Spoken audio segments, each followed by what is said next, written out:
कहानी नीरू की है। पंजाब की नीरू की शादी दिल्ली के राहुल से होती है। दिल्ली कितना बड़ा शहर है ना, लेकिन आप लोगों का घर तो बहुत छोटा है। हमारे पंजाब में तो ये बड़े बड़े घर होते हैं कि मजा ही आ जाता है। कोई बात नहीं नीरू, मैं भी तुम्हारे लिए बहुत बड़ा मकान बनाऊंगा बहुत जल्दी। नीरू के पिता जहाँ पंजाब के जाने माने व्यापारी थे, वहीं उसका पति राहुल दिल्ली में एक सिंपल नौकरी करता था। माँ, यहाँ तो घी मक्खन इतना महंगा है कि क्या बताऊँ। मैं तो तरस ही जाती हूँ घी खाने के लिए। नीरू की माँ को ये सुनकर बहुत दुख होता है। मेरी बेटी को घी नसीब नहीं हो रहा है और ये बहू यहाँ बैठकर घी में शक्कर डाल रही है। देख वनिता, मैं साफ कह रही हूँ, इस घर में जितना घी आएगा उतना ही मेरी बेटी के घर दिल्ली भी जाएगा। अरे ये क्या बात होती है माँ जी? बेटी का उतना ही करो जो अच्छा लगे। अब क्या मायके से घी और मक्खन तक की सप्लाई करोगी आप? हाँ, मेरी बेटी किसी चीज को तरसे मुझसे बर्दाश्त नहीं होता। अब क्या था, नीरू के मायके में 2 किलो घी आता तो 2 किलो दिल्ली जाता नीरू के पास। एक दिन, माँ बड़ी गर्मी पड़ती है दिल्ली में। इस घर में तो एक ही एसी है और वो भी ड्राइंग रूम में। सारा परिवार एक ही कमरे में सोता है। हाँ बेटा, वो तो हर घर की कहानी है। यहाँ भी एक ही एसी है। अरे बिल इतना आता है कि क्या बोलूं। तभी वहाँ राकेश आ जाता है। माँ, थोड़ी देर में यहाँ कुछ प्लम्बर आएंगे मेरे कमरे में एसी लगाने। जरा ध्यान से लगवा देना ना माँ। ओए, ऐसे कैसे तेरे कमरे में एसी लगेगा? हाँ राकेश, एक बार बात तो कर लेता। अरे पापा, वो वनिता को गर्मी में नींद नहीं आती। ड्राइंग रूम में सबके साथ सोने में वो अनकंफर्टेबल है, इसलिए। अरे पूरे परिवार के साथ वहाँ तेरी बहन नीरू भी तो सोती है। वो नहीं हो रही क्या अनकंफर्टेबल? समझ रहा है ना? अगर एसी लगेगा तो एक दिल्ली में तेरी बहन के कमरे में भी लगेगा, तभी तू लगा सकेगा। राकेश वनिता को सारी बात बताता है। वनिता करती भी क्या, मन मार कर बैठ जाती है। माँ, ये लोग ठीक नहीं है, क्या करूँ मैं? अरे बेटी, यहाँ आ जा, तू यहाँ आकर रह ले। अरे छोड़ दे ऐसे पति को। कैसे छोड़ दूँ माँ? समाज क्या कहेगा, लोग क्या कहेंगे? वैसे भी मेरा एक बेटा है मयंक।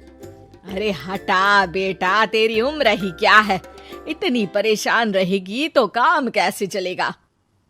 खैर, बात आई गई हो जाती है। माँ को लगता है कि नीरू ठीक है, तो वहीं नीरू के मन में एक ही लाइन चल रही होती है, यहाँ आजा। माँ ने तो बोल ही दिया है कि यहाँ आजा। बस मयंक थोड़ा सा बड़ा हो जाए, इन गरीबों को छोड़कर मैं वापस माँ के पास ही चली जाऊंगी। वो इसी सोच में बाजार में चल रही थी कि मैम, आपका दुपट्टा जमीन को छू रहा है। नीरू जैसे ही उस लड़की की तरफ देखती है, देखती ही रह जाती है। हाय रे, कितना सुंदर लड़का है ये। अब क्या हुआ? मैंने कहा आपका दुपट्टा। तो खुद ही उठाकर दे दो ना। लड़का समझ जाता है कि नीरू उस पर फिदा हो चुकी है। वो उससे उसका नंबर लेकर चला जाता है। अब क्या था, नीरू और रोहित में लगातार बातें होने लगती है। मैं हरियाणा का रहने वाला हूँ, यहाँ एक बड़ी कंपनी का मैनेजर हूँ। अच्छा, और कितने बच्चे हैं तुम्हारे? बच्चे? अरे मेरी तो शादी भी नहीं हुई है। तुम बताओ, शादी करोगी? नीरू शर्मा जाती है। अब लेकिन मैं तो पहले से ही शादीशुदा हूँ। मुझे फर्क नहीं पड़ता, बस तुम शादी कर लो। भाग चलते हैं, बहुत पैसे वाला हूँ मैं, हमेशा खुश रखूंगा तुम्हें। नीरू रोहित से मिलकर सारा प्लान बना लेती है और फिर एक दिन घर से भाग जाती है। दोनों शादी कर लेते हैं। शादी के बाद, क्या बात है नीरू, तुम्हें परेशान सा देखता हूँ, सब ठीक तो है ना? हाँ, सब ठीक है।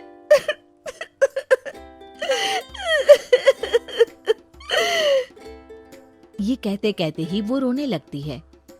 अरे क्या हो गया, रो क्यों रही हो? मैंने तुमसे एक बात छुपाई है और और वही बात अब मुझे परेशान कर रही है। रोहित, मेरा एक बेटा भी है, उसका नाम मयंक है। क्या बात कर रही हो? ये तुमने मुझे पहले क्यों नहीं बताया? देखो नीरू, मेरी माँ को मैंने ये नहीं बताया है कि तुम शादीशुदा हो। बच्चा मैं मैनेज नहीं कर पाऊंगा। नीरू को समझ में नहीं आता कि वो क्या करे। तुम उस बच्चे को अपनी माँ को क्यों नहीं दे देती? नीरू चुपके से माँ को फोन करती है। माँ, क्या मयंक को तुम रख सकती हो? बेटा, मैं राकेश के साथ बात करती हूँ। आखिर घर का बेटा वही है, जो वो बोलेगा। वैसे भी बेटा, तूने जो किया है ना, उसके बाद से पूरा घर तेरी बुराई कर रहा है। मैं भी अब किसी से तेरे लिए लड़ नहीं सकती। राकेश बेटा, नीरू ने तो जो किया बहुत ही बुरा किया, लेकिन मैं सोच रही थी कि क्यों ना मयंक को हम यहाँ ले आए। तभी वनीता बोल पड़ती है। वाह जी, ऐसे कैसे यहाँ ले आए? यहाँ क्या भंडारा भरा है? और जिस बच्चे की माँ ने नहीं सोचा, उसके लिए हम क्यों सोचे? नीरू को एक बार तो अपने बच्चे के बारे में सोचना चाहिए था ना। अरे लेकिन तेरे पास भी तो लड़का नहीं है ना वनीता। माँ, वनीता ठीक बोल रही है। कल को वो बड़ा होकर इसी घर का हिस्सा मांगेगा तो हम क्या करेंगे? माँ कहती भी तो क्या, वो चुप रह जाती है। वहीं नीरू का पहला पति कहता है। माँ, अगर आज भी वो वापस आ जाए तो मैं उसे माफ कर दूंगा।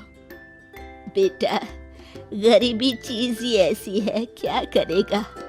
तू तो अब मयंक का सोच। वो बेचारा तो बिना माँ का हो गया। मयंक के खातिर तू दूसरी शादी कर ले बेटा।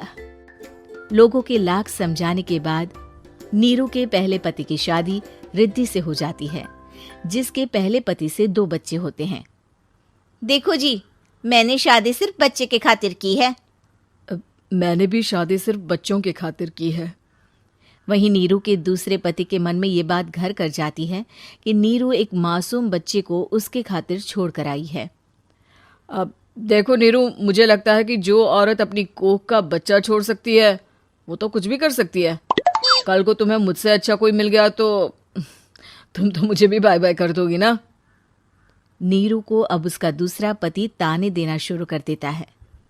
तंग आकर नीरू उसके यहाँ से भागकर अपने पहले पति के पास चली जाती है, लेकिन ससुराल में क्या लेने आई है नीरू, मयंक को? नहीं सासू माँ, मुझसे गलती हो गई, मुझे माफ कर दीजिए। नीरू, अब वक्त खत्म हो गया है, मेरी शादी हो चुकी है।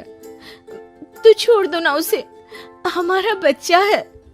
मैं आपको अपनी माँ नहीं मानता, मेरी नहीं मान तो बात अच्छी है। नीरू मयंक की बात सुनकर समझ जाती है कि उसके पास अब ना आसमान रहा ना ही जमीन। इसी तरह के कार्टून वीडियो देखने के लिए कार्टून्स टाइम चैनल को सब्सक्राइब और बेल आइकन को प्रेस करें। और हाँ, वीडियो को लाइक और शेयर जरूर करें। धन्यवाद।